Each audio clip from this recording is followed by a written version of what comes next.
Olá, vamos continuar as nossas reflexões, né, a partir do tema mediunidade, que é o que tem sido mais solicitado até o momento.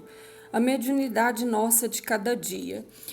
Quando a gente organizou a estrutura desse nosso diálogo de agora, a gente percebe claramente que médium nós somos.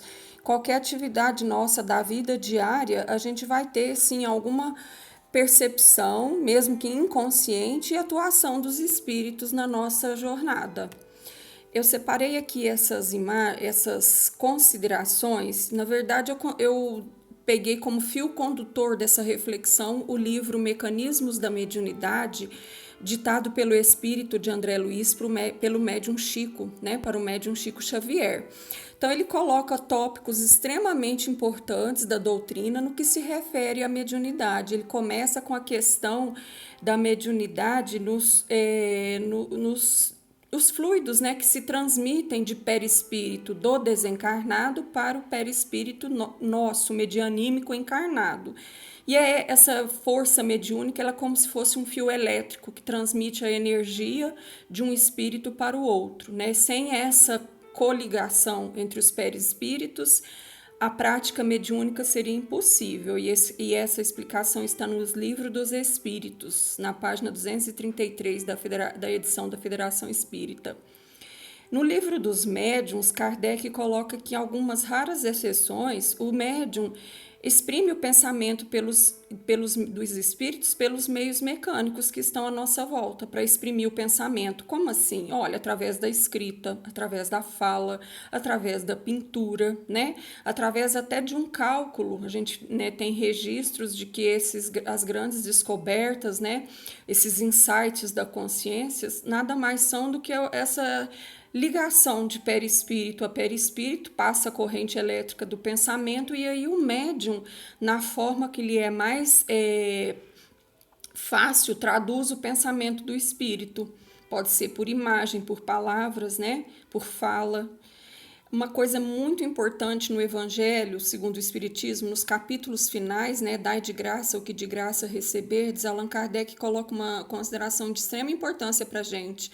A mediunidade não é uma arte, nem um talento, pelo que não pode se tornar uma profissão. Ela não existe sem o concurso dos espíritos, faltando esses, já não há mediunidade. Então, a mediunidade educada, a mediunidade evangelizada, e mais lá no finzinho que a gente vai entender o que seria a mediunidade positiva, ela não pode ser utilizada para fins comerciais, né? É uma arte no sentido de elevação espiritual, não uma arte no sentido de pintura, desenho, de profissão, como a gente conhece. E por fim, ele coloca que por toda a parte a vida e o movimento, em nenhum canto do infinito despovoado, nenhuma região que não seja incessantemente percorrida por legiões inumeráveis de espíritos radiantes, invisíveis aos sentidos grosseiros dos encarnados, mas cuja vista se deslumbra e alegra e admiração às almas libertas da matéria.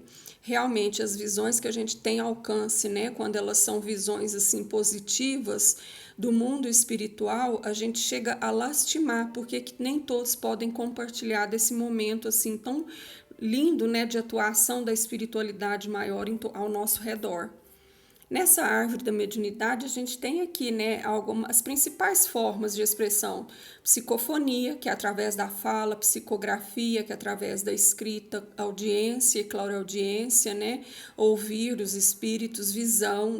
Na visão, nós vamos ter a dupla vista e a clarevidência.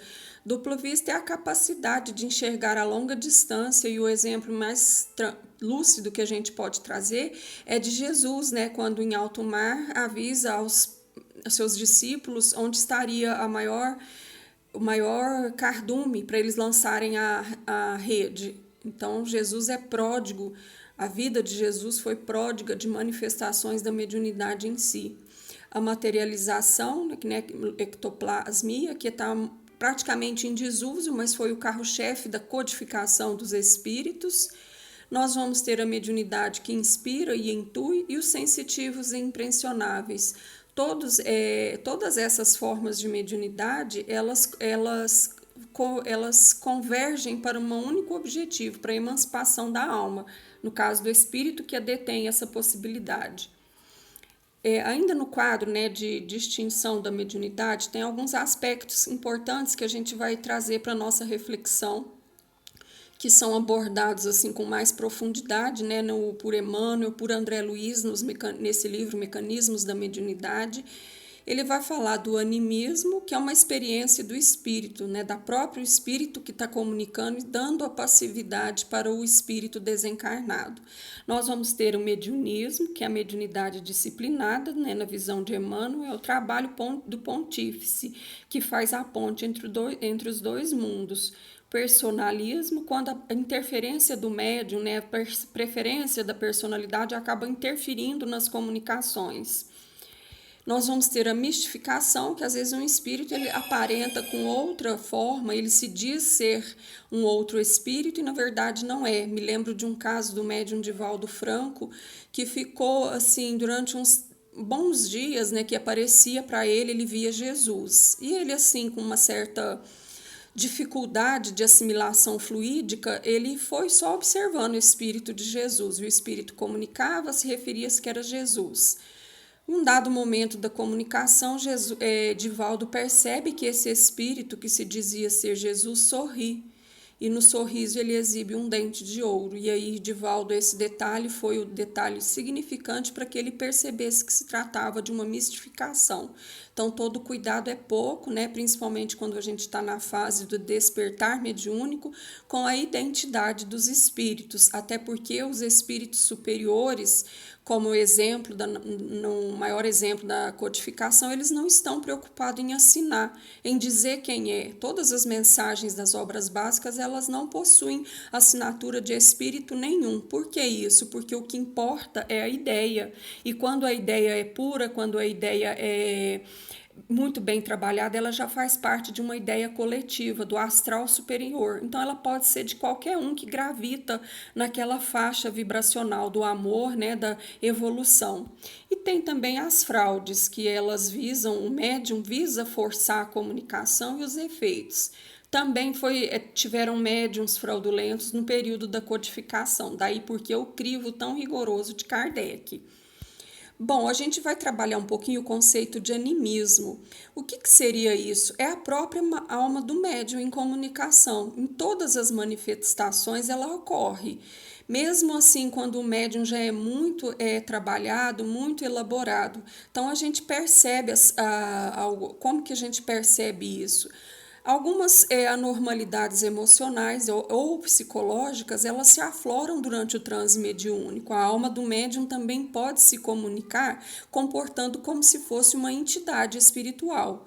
O animismo também pode ser considerado a influência da alma do médium sobre a comunicação dos espíritos. Aí é o inverso, né?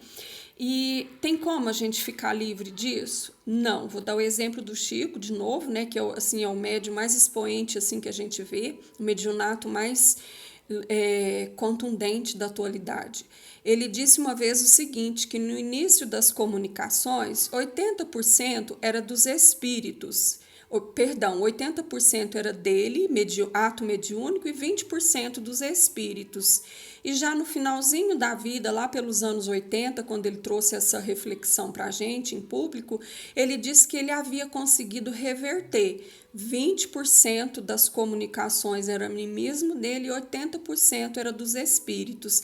Então, o que a gente entende disso? Essa mediunidade limpa que a gente quer, é só o espírito, talvez a gente não consiga ainda no nosso estágio evolutivo. E como que eu vou distinguir o que é meu e o que é de um espírito? Olha, nós vamos cair naquilo que a gente disse no vídeo anterior. Não existe evolução mediúnica sem autoconhecimento. Não existe evolução das percepções sem eu compreender quem sou eu.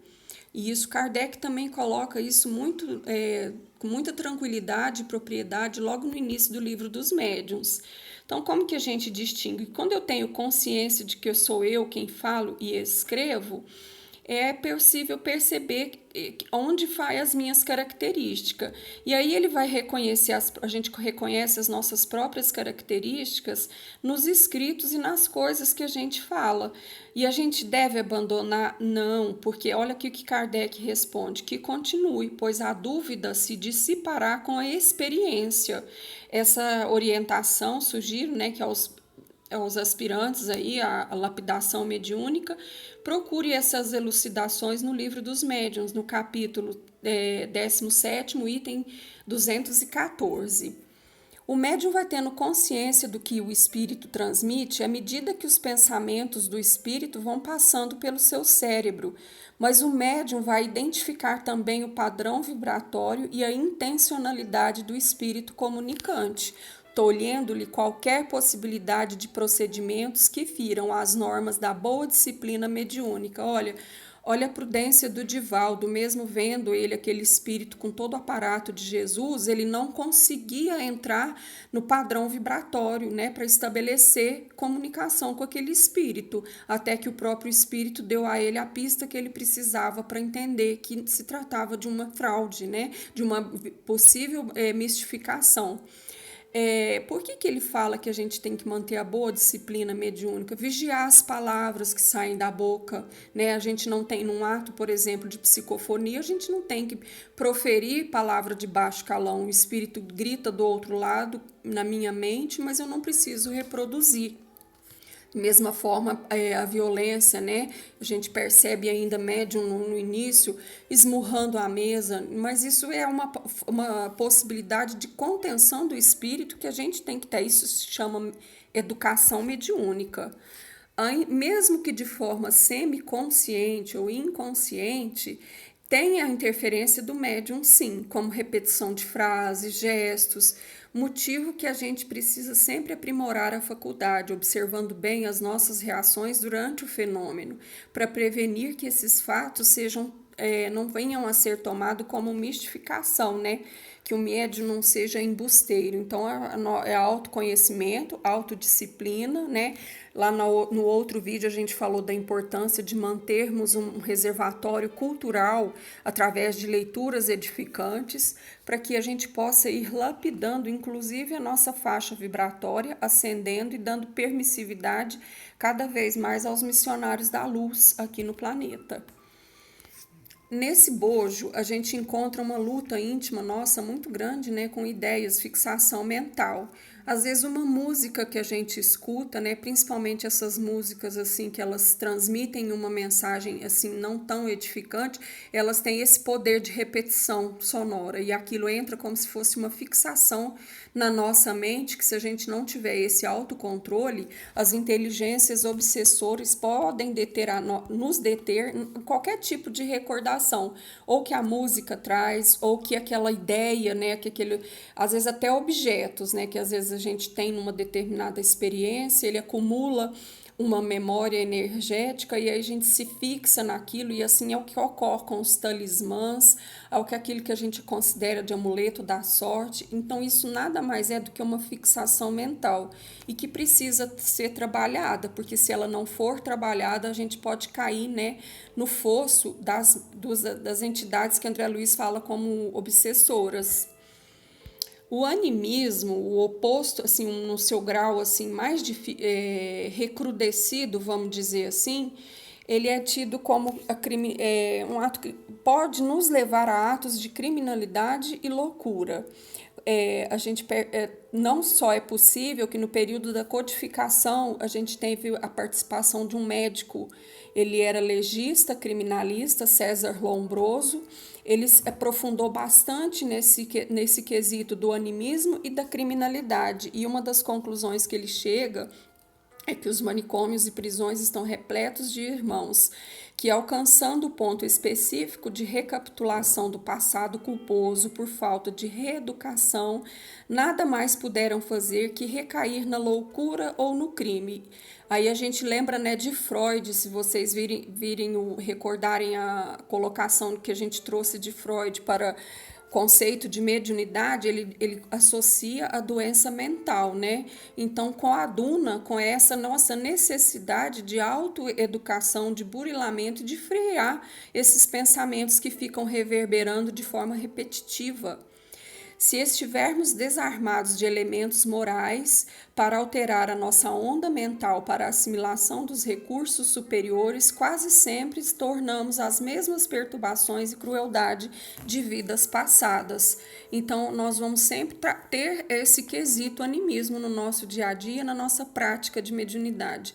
E, igual o Chico deixou o exemplo, cabe a nós esse processo de educação, né? Emagrecer as gorduras tóxicas, né? A gordice mental, né? Tornando o campo mental mais produtivo e acender essa possibilidade. Tem uma nota muito importante que a gente tem que trazer a lume sobre o inimismo, que ele não é de todo o grande vilão no nosso processo evolutivo. A gente vai ter na figura do médium Camille Flammarion, e recomendo a leitura das obras dele. Ele foi um médium psicógrafo que tem vários romances, Estela, Urânia, O Fim do Mundo. Ele retrata muito essa questão da cosmogonia, toda essa questão do cosmo, que está muito em voga agora na astrofísica. Ele já havia deixado psicografado. E o espírito que trabalhava com ele era Galileu Galilei. Né? A gente sabe aí da importância de Galileu Galilei para os princípios da física. E por que eu trouxe isso? Porque, segundo Chico Xavier, no período da codificação, o Chico conta que foram necessários em média de 400 anos de reencarnação para adaptação genética dos médiuns que serviriam de apoio na codificação da doutrina. Então, no caso Galileu Galilei, ele ficou um pouco desamparado, ele não encontrava médium à altura dele, dos conhecimentos da física, para que ele pudesse fazer os ditados que a gente tem na Gênese, né, e várias outras mensagens ligadas à física, ao astral superior, vamos dizer assim. Então, o que acontece? O próprio Galileu Galilei reencarna na condição de Camille Flammarion, e a maioria das mensagens que a gente tem na Gênese, segundo o depoimento do Chico, é manifestação anímica de Camille Flammarion, que era o próprio espírito de Galileu Galilei. Então, de todo, o animismo, ele é o grande vilão? Não, ele é o grande vilão quando ele se torna um vício, quando ele abre a janela para os nossos vícios morais e imperfeições que a gente traz do passado. Bom, o nosso papel, como sempre, né, o médium é intérprete do pensamento e da vontade dos espíritos que se comunicam, como é preciso um fio elétrico para comunicar a grande distância uma notícia, na extremidade do fio, uma pessoa inteligente que a receba e transmita. Então, igual hoje, né, a mensagem do WhatsApp, se eu estiver aqui no Brasil, lá na França, na Rússia, ou, né, lá nos polos vão receber, da mesma coisa o médium. Então, a gente vai ver que às vezes o espírito não precisa estar colado fisicamente, lado a lado, para que o médium receba a comunicação. Pode ser que seja um pouco já mais distante.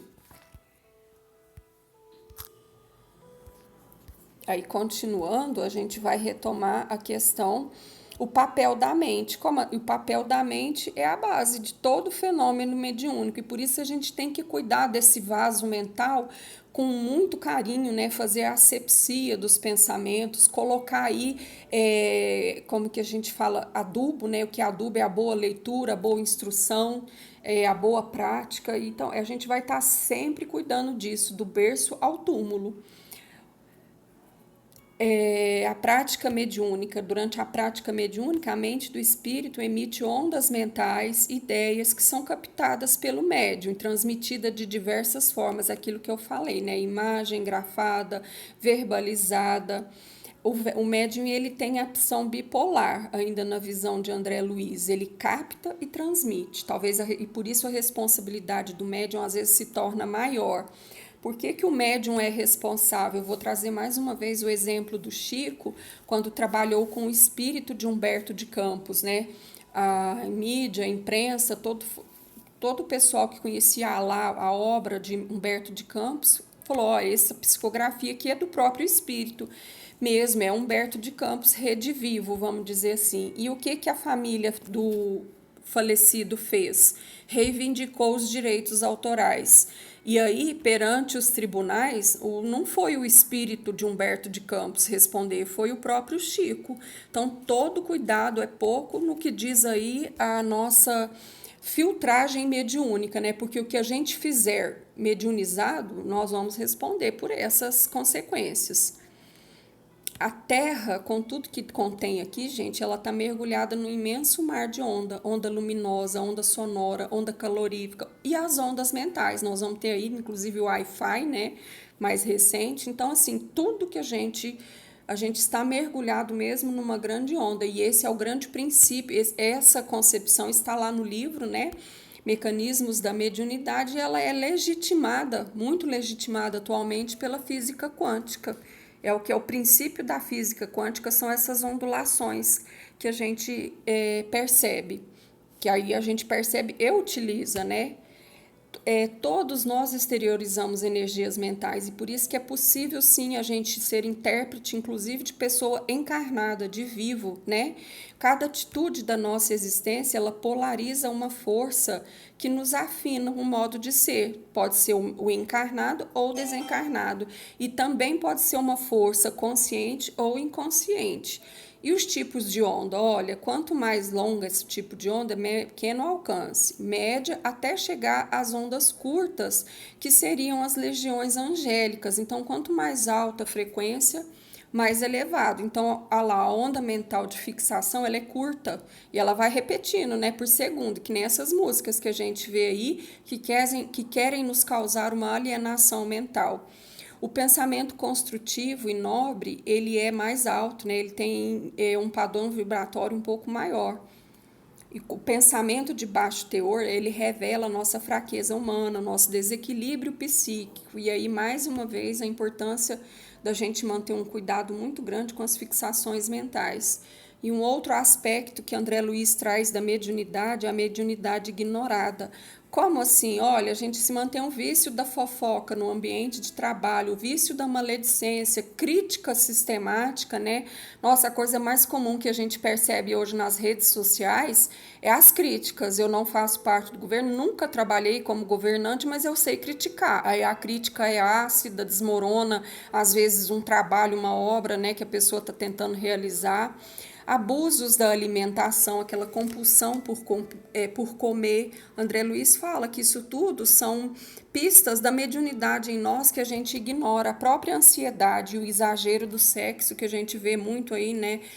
O sexo livre, sem compromisso, que a atualidade trouxe. Então, tudo isso são portas abertas para a mediunidade em nós, que se ela vai se manifestar de forma ignorada. Como assim? Olha, e nós vamos ter a baixa frequência que a gente assimila dos espíritos ainda muito ligados a essas sensações, e elas vão nos tornar, fazer que a gente seja um vaso de insaciedade. A gente está sempre criticando, a gente está sempre se alimentando com excesso, exagerando nas relações, né? E aí a gente vai ser sempre esse médio, entre aspas, inconsciente, não está sabendo como que a gente está fluindo. Kardec coloca, né, no Livro dos Espíritos, questão 459, os espíritos influem em nossos pensamentos e atos muito mais do que a gente imagina, e isso reforçando essa questão da mediunidade ignorada. Eles influem a tal ponto que, de ordinário, são eles que nos dirigem. Questão da onda que a gente já comentou, né? O amor, ele vibra em alta frequência, enquanto que o ódio, ele vibra em baixa frequência. Então, vamos nos elevar, evitar esses pensamentos que reverberam, né? Que nos mantêm de uma forma fixados em uma única ideia.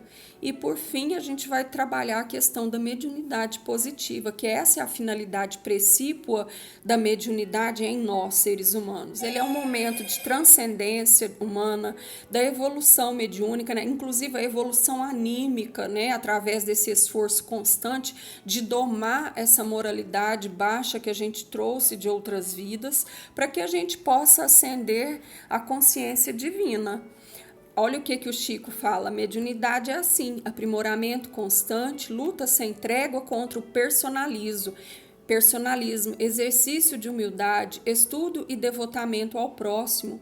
Infelizmente, muitos médiums acham que mediunidade é só contato com os espíritos. Não, não é. Vamos lembrar da mediunidade ignorada, né? Os tipos de mediunidade ignorada em nós, para que a gente possa ascender. E ainda no quesito mediunidade positiva, a gente traz a fase da mediunidade que não mais estamos no plano místico e misterioso do mediunismo, mas no plano científico, racional da mediunidade, onde o homem já se tornou capaz de servir de intermediário entre seres espirituais e carnais, ambos da mesma natureza. Então, vamos nos elevar, vamos moldar as nossas formas mentais através da prática constante, né? Sugestão de leitura, vou deixar Recordações da Mediunidade, uma excelente médium que morava na cidade do Rio de Janeiro, Ivone Pereira, do Amaral Pereira. Li na minha adolescência e estou sempre remetendo as falas dela, porque é um autorretrato, sabe? É uma biografia, e aí a gente percebe o quanto de mediunidade a gente tem em nós no dia a dia, porque ela, tipo um diário, né, do médium, ela vai colocando ali as experiências e como ela chegou ao processo evolutivo, que ela consegue, né, trazer para nós vários espíritos importantes através da psicografia, entre eles Vitor Hugo, entre eles Camilo Castelo Branco e também nosso Bezerra de Menezes. E o livro que nos inspirou, né, O Fio Condutor das Ideias, que é Mecanismo da Mediunidade, ditado por André Luiz, através da mediunidade do Chico. E aí a gente tem uma frase budista que ela se encaixa, assim, budista, yogi, né, todo esse pessoal da oriental. A espiritualidade não é outra coisa senão esse doloroso e interminável trabalho de esculpir a si mesmo. É aquilo que Allan Kardec coloca no Livro dos Espíritos, que não existe mediunidade sem autoconhecimento, sem autoburilamento, né? Sem construir dentro da gente um tesouro, né? Um baú de recordações, né? De cultura e de coisas, informações que possam ser úteis à nossa coletividade. Então vamos nos esculpir, vamos nos modelar, que o futuro é brilhante. E uma coisa... Esse Vilmar Leite é um psicólogo da atualidade, né, da psicologia positiva. Olha o que a psicologia positiva já traz, que o homem espiritual, né, o homem espiritual é esse que já usa sua intuição, os seus fatores mediúnicos a serviço do bem. Ele nada mais é do que um domador dos sentidos. E eu encerro agradecendo a sua atenção, o seu momento assim de reflexão, pedindo para vocês que ainda não se inscreveram no nosso canal, que se inscrevam, que mais do que isso, que compartilhe, que ajude as pessoas a se conhecerem, né? Para que possa diminuir cada vez mais o número de mediunidade ignorada, de médiuns inconscientes, né? Que ficam à deriva, como um barco à deriva ou um carro sem freio, sendo que na verdade a gente pode utilizar dos freios, das marchas para conduzir nos conduzir da melhor forma possível na estrada da evolução. Gratidão a todos. Namastê.